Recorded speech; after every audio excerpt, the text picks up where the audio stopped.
three.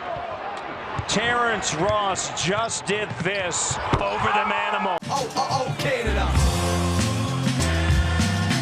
Oh, Canada. Oh, Canada.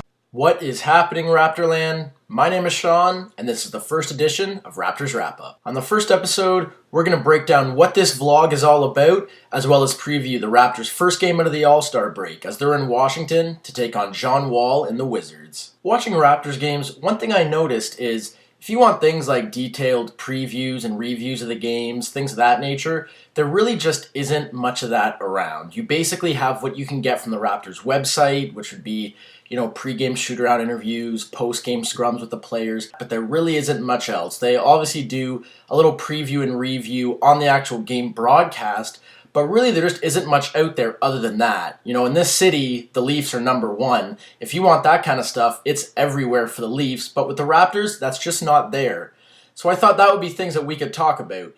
Detailed previews and reviews of Raptor games, player scouting reports and progress reports on Raptors players, how they've come along this season, updates on all the latest Raptor news and rumors, including a juicy one we'll get to at the end of this episode, including Rajon Rondo, and all the latest major happenings from around the association as a whole. And follow me on Twitter at Raptors Rap-Up, as I'll give you my quick thoughts on all things NBA and rapid reaction, as I'll be live tweeting during Raptors games, giving my quick thoughts on things that are going on during the game. So let's get into it. Tonight, the Raptors at 28-24 are on the road in Washington to take on the 25-27 Wizards. The Raptors are 3.5 games up on Brooklyn for the lead in the Atlantic Division coming out of the All-Star break, and they're looking to get their third straight win.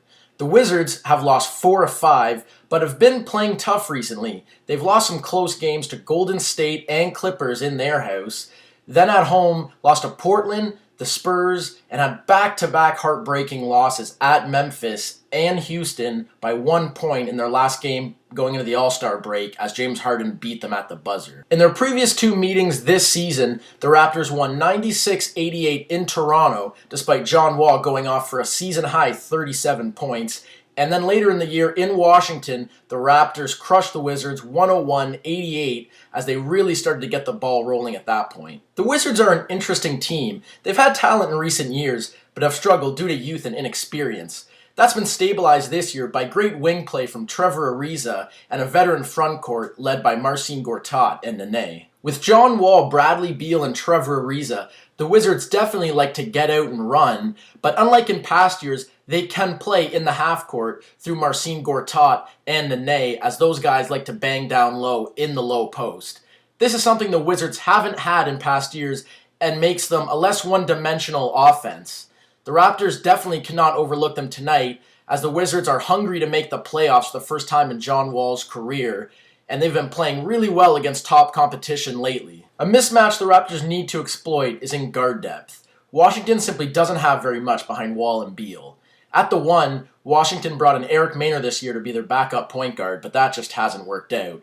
This has forced Garrett Temple into that role, and he just doesn't have very much to offer Lowry or Vasquez. That'll certainly be an area where the Raptors will look to attack. At the 2, Washington really only has Martell Webster behind Bradley Beal. He's streaky offensively and not a great defensive player to say the least. That is certainly an area where DeRozan and Solomons can also attack. This will be the key to the game for both Washington and Toronto. Good news for the Raptors in their front court. Amir Johnson is making his return to the lineup tonight. He sat out the last few games due to injury, and before that had been largely ineffective on the court.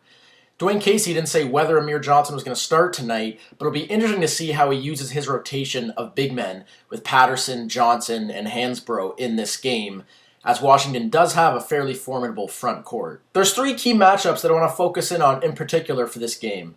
The first is Jonas Valanciunas going up against Washington's starting big men, Nene and Gortat.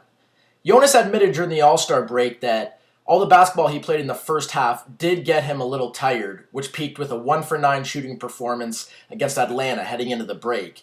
This is also something that Dwayne Casey acknowledged, and Jonas admitted it's something that he's going to have to battle through, and that the All-Star break came at a good time. Hopefully he comes back refreshed and can start playing the way he did earlier in the year. I always find it interesting to watch Jonas in particular when he's going up against veteran big men like he is in this game. Jonas is very talented, but he's also prone to mental mistakes. So it's good to see what he does against players that are more experienced than him and if he can trump them with his talent and just how far along he has come in the mental aspect of the game. Nene and Gortat are both physical players and they'll try to get to Jonas early in that regard. If Jonas does get rattled, watch for Dwayne Casey to pull him early, as that's something he does when he feels Jonas just doesn't have it mentally. The second matchup is DeMar DeRozan versus Bradley Beal. This is a great test for both players. Beal is one of the best emerging young two guards in the league. In his second season, he's taken a huge step forward this year. So going up against what is most likely the third best shooting guard in the league in DeMar DeRozan is going to be a great test for him, especially on the defensive end. DeMar's emerged into one of the best offensive players in the league, especially at shooting mid-range twos where he's absolutely lethal. And for DeMar, facing a good offensive guard like Beal is going to be a good test for his defensive game. He's just coming back from his first All-Star appearance, and some of the best players in the league, like a LeBron, like a Paul George, have now become great two-way players, not just on the offensive end, but on the defensive end. Hopefully playing with those guys at the All-Star game, he's learned that he's going to need to pick up his defensive intensity that much more. So playing a great offensive guard in Beal will be a good test for him. And of course, the last key matchup, Kyle Lowry versus John Wall. By all accounts, on straight talent, you would have to take John Wall. But Kyle Lowry has unquestionably been the best point guard in the East this year. He's a crafty, smart player, and he knows what he's going to need to do to put John Wall in situations where he can't succeed. Lowry needs to keep Wall from getting out and running in the open court. Wall is easily one of the best players in the league when he gets out in the open court and can get from end to end as fast as anyone. When he's driving and getting toward the bucket, that is when he's at his best and most creative, whether hitting layups in traffic or kicking it out for open shots to guys like Ariza or Beal. That's when he's at his best, and Lowry knows he needs to keep him away from those positions. Wall struggles when he has to shoot mid to long range shots, as this is something he hasn't quite yet gotten down. And so if Lowry and the rest of the help defense can keep him doing that, that's how you can really bog down and keep Washington's offense stagnant. Lowry's also certainly going to make Wall work on the defensive end. Lowry's a great offensive player in his own right, and he's going to look to get his shot going and make Wall play close, tight defense on him.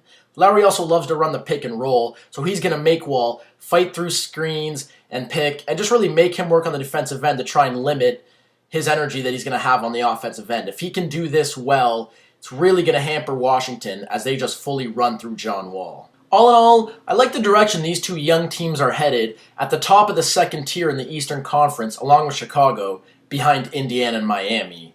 John Wall seemingly has a new killer attitude, but coming out of the All-Star break, a laser-focused and fully healthy Raptors are on track to finish third in the East, and I like them to win by a slight margin tonight. And lastly, I just wanted to touch on a rumor that's just too juicy not to discuss.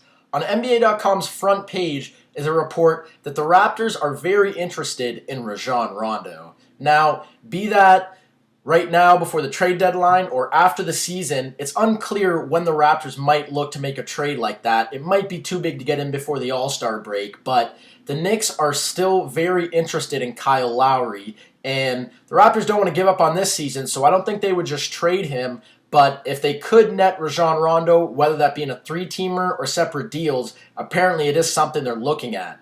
Word is, management within the Raptors really likes Rajon Rondo, and that's someone they'd like to get. Now, the problems are Rajon Rondo wants to test free agency.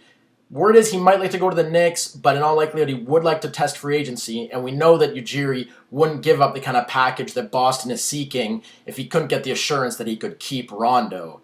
In all likelihood, a trade like this isn't going to go down, and Lowry will probably stay here through the trade deadline despite the Knicks wanting him because there's really no other point guard the Raptors could get back for a playoff push. Another rumor is possibly Jeff Teague coming, but he's making $8 million a year for the next 3 years, and that's the kind of money that the Raptors are going to look to pay Kyle Lowry in the offseason, so I don't really think they'd be looking at Jeff Teague in that situation, especially because he's not a great defensive player, and that really just doesn't fit in with what Ujiri or Casey is trying to do. So in all likelihood, whether this rumor comes to fruition or not remains to be seen. But one thing to keep in mind is there are a number of quality starting free agent point guards coming up in the offseason, and just not a lot of teams looking to fill that role. So the Raptors are definitely going to have a lot of options.